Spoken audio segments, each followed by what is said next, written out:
والصلاة والسلام على رسوله الكريم محمد بن عبد الله الأمين وعلى آله وصحبه أجمعين. أما بعد،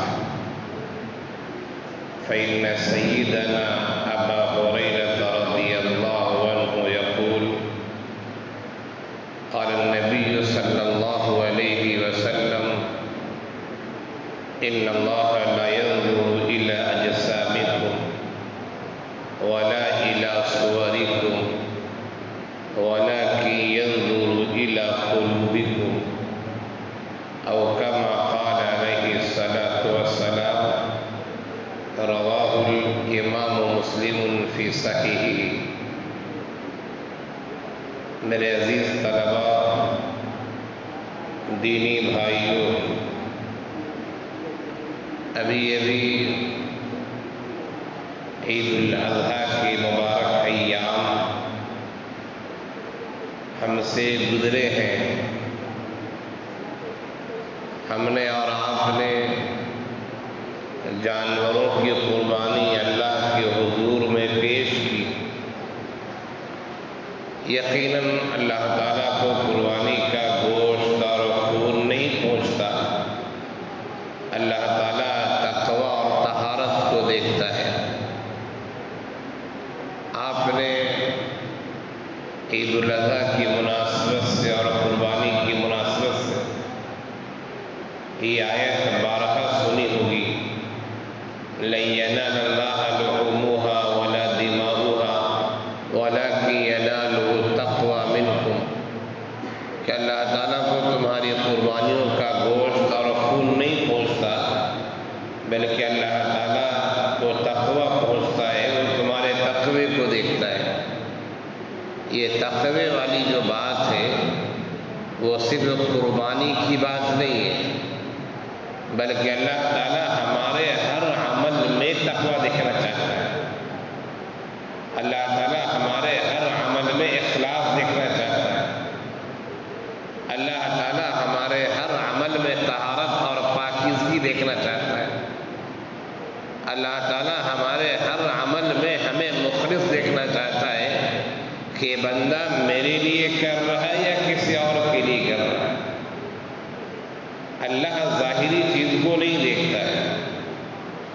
بسا اوقات ظاہری چیز کی تاکید کی جاتی ہے اور ظاہر کو انسان کو چاہیے کہ ظاہر اچھا بنا کے رکھے. کیوں؟ اس لیے کہ جو چیز اندر ہوتی ہے اس کا اثر اوپر دکھائی پڑتا ہے.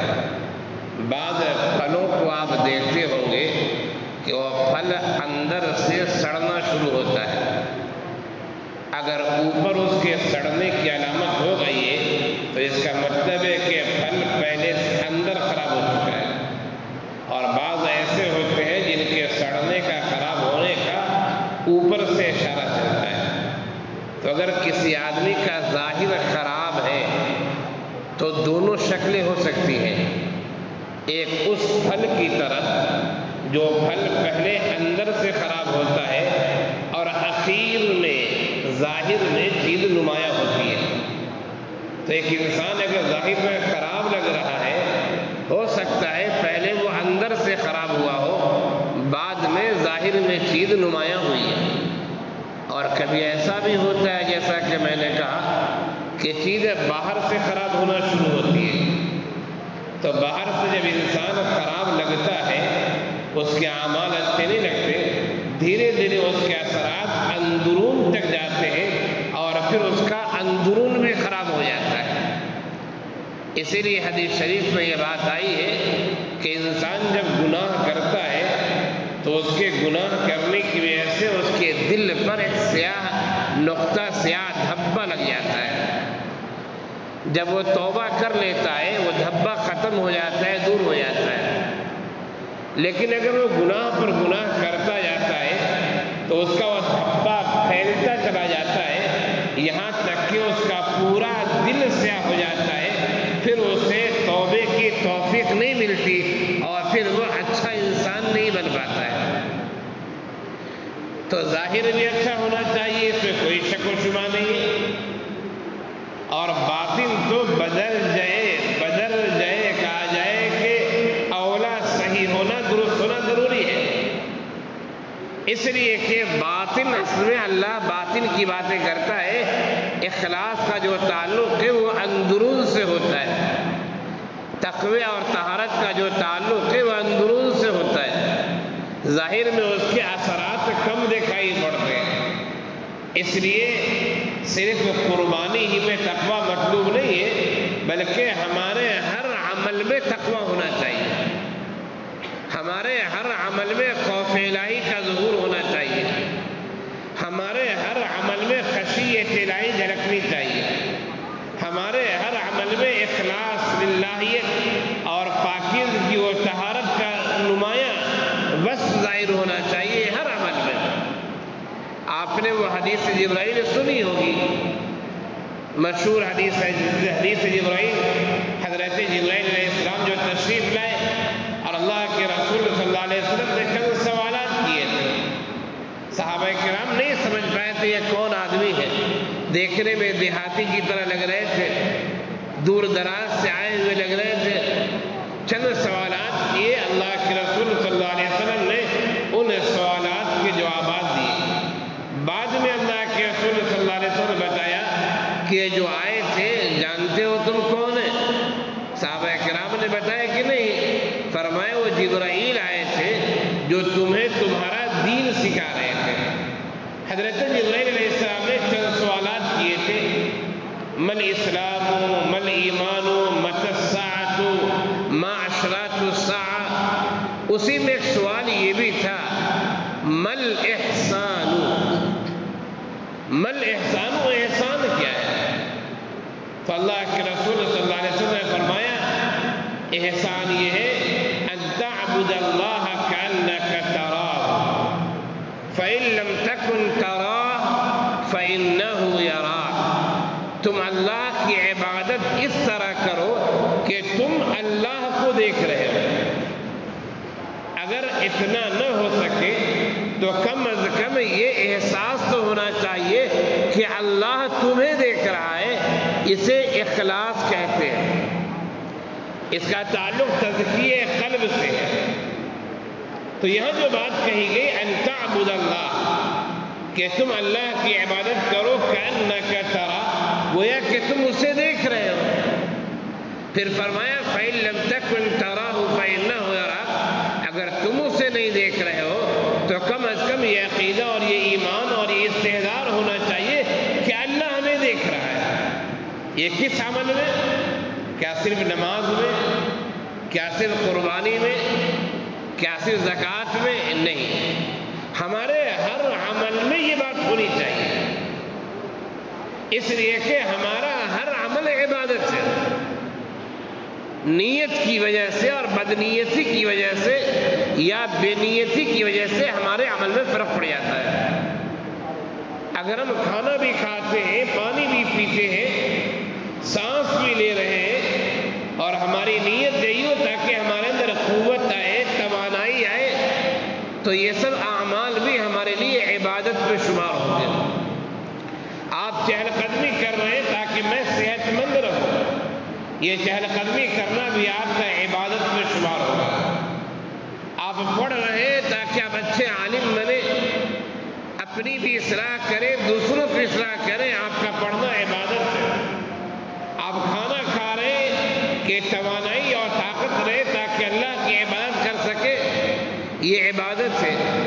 آپ کسی مریض کی عیادت کرنے جا رہے ہیں، کسی کے جنازے میں شریک ہونے جا رہے ہیں کہ ایک مسلمان کا دوسرے مسلمان کو جو حقوق ہے ان حقوق میں یہ بھی ہے کہ اس کی عیادت کی جائے، جب بیمار پڑے، انتقال ہو جائے تو تعزیت کی جائے، جنازے میں شریک ہوا جائے، تو آپ کا یہ عمل بھی عبادت ہے۔ تو ہمارا تو ہر عمل عبادت ہو سکتا ہے، بس شرط یہ کہ ہم اپنی نیت کو صحیح کریں۔ تو یہ اخلاص کا جو معاملہ ہے یہ ہمارے ہر عمل میں اخلاص ہونا چاہیے۔ آپ پڑھ رہے ہیں، اگر آپ اپنے پڑھنے میں مخلص نہیں ہیں تو یہی پڑھائی ہم پر اور آپ پر لعنت بھیجے گی، یاد رکھیے۔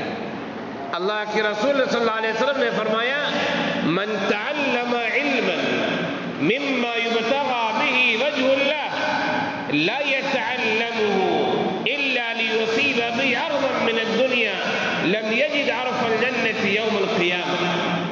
ایک آدمی ایسا علم حاصل کرتا ہے جو علم سے اللہ کی خوشنودی طلب کی جاتی ہے، جس علم سے اللہ کی قربت نصیب ہوتی ہے، اس علم کو وہ حاصل کر رہا ہے دنیا کمانے کے لیے.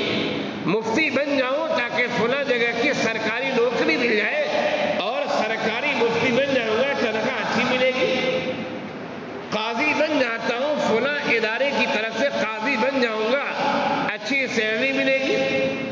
عالم بن جاتا ہوں والد ناظم ہے ان کے بعد میں ناظم بن جاؤں گا. تو آپ نے علم حاصل کیا ہے کہ ہمیں عہدہ مل جائے، ہمیں منصب مل جائے، ہمیں ذمہ داری مل جائے، ہمیں پیسے مل جائیں، تو یہ علم آپ کے لیے مفید نہیں ہوگا، یہ علم آپ کے لیے مضر ہے. اللہ کے رسول نے فرمایا لم یجد عرف الجنة یوم القیامہ، ایسے آدمی کو قیامت کے دن جنت کی خوشبو نہیں ملے گی. جنت کی خوشبو نہ ملے ایک تعبیر ہے اللہ کی ناراضگی کی، اللہ کے غیظ و غضب کی، اللہ کی ناپسندگی کی ایک تعبیر ہے. تو آپ علم حاصل کر رہے ہیں، ہم آپ کو پڑھا رہے ہیں، ہم جیسے اساتذہ اگر ہم بھی مخلص نہیں ہیں تو یہ پڑھنا پڑھانا ہمارے لیے مصیبت ہے، آفت ہے. آپ اگر پڑھنے مخلص نہیں ہیں تو آپ کے لیے بھی یہ عمل مصیبت ہے، پریشانی کا باعث ہے. اس لیے ہمیں اپنے ہر عمل میں، وہ عمل چھوٹا ہو یا عمل بڑا ہو، ہر عمل میں ہمیں مخلص ہونا چاہیے. اور اگر اخلاص پایا گیا، یاد رکھیے اخلاص اگر پایا گیا ہے تو اخلاص ایسا جوہر ہے، ایسا جوہر ہے اخلاص کہ اس کی وجہ سے دنیا اور آخرت میں بہت سارے بیڑے پار ہو جائیں گے اور انسان نجات پا جائے گا. کس عمل کے اخلاص کو اللہ قبول کر لے کوئی نہیں جانتا ہے. تو ہمیں اپنے اعمال میں اخلاص پیدا کرنا چاہیے. میں نے شروع میں ایک حدیث پڑھی، مسلم شریف کی روایت ہے. حضرت ابو ہریرہ رضی اللہ عنہ ارشاد فرماتے ہیں اللہ کے رسول صلی اللہ علیہ وسلم نے فرمایا ان اللہ لا ينظر الى اجسامکم ولا الى صورکم ولکن ينظر الى قلوبکم. اللہ تعالیٰ تمہارے چہرے مہرے کو نہیں دیکھتا ہے، اللہ تعالیٰ تمہاری شکل و صورت کو نہیں دیکھتا ہے، اللہ تعالیٰ تمہارے رنگ و روپ کو نہیں دیکھتا ہے، اللہ تعالیٰ تمہارے دلوں کو دیکھتا ہے کہ تمہارا دل کیسا ہے، تم اپنے عمل میں اپنے کردار میں مخلص ہو یا نہیں ہو، اللہ کے لیے کر رہے ہو، دکھاوے کے لیے کر رہے ہو، شہرت و ناموری کے لیے کر رہے ہو، یا نبی کی سیرت پر اور نبی کے اسوہ پر عمل کرنے کے جذبے سے کر رہے ہو، قرآنی تعلیم سمجھ کے یہ کر رہے ہو، یا گاؤں اور سماج کے دباؤ میں آ کر یہ کام کر رہے ہو. اللہ تمہارے دلوں کی حرکتوں کو، دلوں کے دھڑکنے کو اللہ جانتا ہے اور وہ اسی لحاظ سے ثواب مرتب کرتا ہے. لہذا میرے عزیز طلبہ، آپ چھوٹے ہوں یا بڑے، ابھی سے آپ اپنے اعمال میں اخلاص پیدا کرنے کی کوشش کیجیے. کوشش رہے کہ یہ عمل ہم اللہ کے لیے کر رہے ہیں، ہم علم حاصل کر رہے ہیں خالصتاً اللہ کے لیے علم حاصل کر رہے ہیں. بہت سارے لوگ سوالات کرتے ہیں کہ علم حاصل کیوں کر رہے ہیں. یقیناً ایسا سوال ہے کہ جوابات بہت ہو سکتے ہیں، لیکن آسان سا جواب اگر کوئی پوچھے علم کیوں حاصل کر رہے ہیں، آسان سا جواب ہے کہ علم اس وجہ سے حاصل کر رہا ہوں تاکہ اللہ کی معرفت نصیب ہو، اللہ کے اوامر اور نواہی کو جان سکوں، تاکہ ہمارے لیے عمل کرنا آسان ہو جائے. ہم علم اس وجہ سے حاصل کر رہے ہیں تاکہ اللہ کی معرفت نصیب ہو، اللہ کے اوامر اور نواہی کو ہم جان سکیں اور پھر اس کے مطابق ہم زندگی گزارنے کی کوشش کریں. یہ علم کا پہلا مقصد ہے. اور دوسرا مقصد یہ کہ ہم لوگوں کو بھی خیر کی دعوت دیں. جب ہم خیر جانیں گے ہی نہیں، اللہ کے اوامر کو جانیں گے نہیں، اللہ کے نواہی کو جانیں گے نہیں، تو ہم ہم لوگوں کو کیسے بتائیں گے یہ خیر اور یہ شر ہے؟ لہذا علم کے حصول کا ایک دوسرا مقصد یہ کہ ہم اپنی اصلاح کریں اور لوگوں کو بھی خیر کی دعوت دیں. اس لیے کہ قرآن کریم نے کہا کنتم خیر امت اخرجت للناس تأمرون بالمعروف وتنہون عن المنکر وتؤمنون باللہ، کہ تم بہترین امت ہو کہ لوگوں کو خیر کی دعوت دیتے ہو اور لوگوں کو شر سے برائی سے روکتے ہو. تم بہترین امت ہو. تو ہم جب علم حاصل کریں گے جانیں گے تو ہم صحیح طرح سے لوگوں کو دعوت دے سکتے ہیں. تو اپنے علم کے حصول میں بھی آپ کو مخلص ہونا چاہیے. ہمیں تدریس میں مخلص ہونا چاہیے. مدرسے کا جو لوگ تعاون کرتے ہیں انہیں تعاون کرنے میں مخلص ہونا چاہیے. بڑی بڑی رسیدیں اس وجہ سے نہ کٹوائیں تاکہ ہمیں بڑا چندہ دینے والا کہا جائے. نہیں، انہیں مخلص ہونا چاہیے کہ مدارس دین کے قلعے ہیں، اس دین کے قلعوں کو باقی رکھنے کے لیے ہمیں تعاون کرنا ضروری ہے. اللہ کے دین کی حفاظت کے لیے نشر و اشاعت کے لیے ہم تعاون کر رہے ہیں. تو عمل چاہے چھوٹا ہو یا عمل بڑا ہو، اخلاص اگر ہے تو عمل اللہ کے نزدیک قابل قبول ہے. اور ایک دو نہیں، متعدد واقعات حدیث میں آئے ہیں. متعدد واقعات کہ آدمی کسی مصیبت میں پھنس گیا، پریشانی میں پھنس گیا، اس آدمی نے اپنے اعمال پر غور کیا کہ کیا ہمارے اعمال میں کوئی ایسا عمل ہے جسے میں اللہ کے سامنے حوالہ دے سکوں. اور پھر اس نے اس عمل کا حوالہ دیا اور اس عمل کی وجہ سے اسے مصیبت سے نجات مل گئی. حدیث میں متعدد واقعات پیش آئے، بیان کیے گئے ہیں. اس لیے میرے دوستوں اور عزیز طلبہ، ہمیں اور آپ کو اپنے عمل میں مخلص ہونا چاہیے، عمل چاہے چھوٹا ہو یا بڑا ہو. عمل عبادات سے متعلق ہو یا معاملات سے متعلق ہو، عمل انفرادی زندگی سے متعلق ہو یا عمل اجتماعی زندگی، سماجی اور معاشرتی زندگی سے متعلق ہو، ہمیں مخلص ہونا چاہیے. اللہ کے لیے ہمیں کام کرنا چاہیے. اگلے دروازے اس اخلاص کی وجہ سے خود بخود کھلتے چلے جائیں گے. اور مصائب و مشکلات اور پریشانیوں کے جو بادل بسا اوقات چھا جاتے ہیں، ان اخلاص کی وجہ سے انشاءاللہ وہ پریشانیوں کے بادل بھی خود بخود چھٹتے چلے جائیں گے. اللہ تعالی ہم سب کو ہمارے اعمال میں، ہمارے کردار میں اخلاص کی دولت عنایت فرمائے. آمین یا رب العالمین.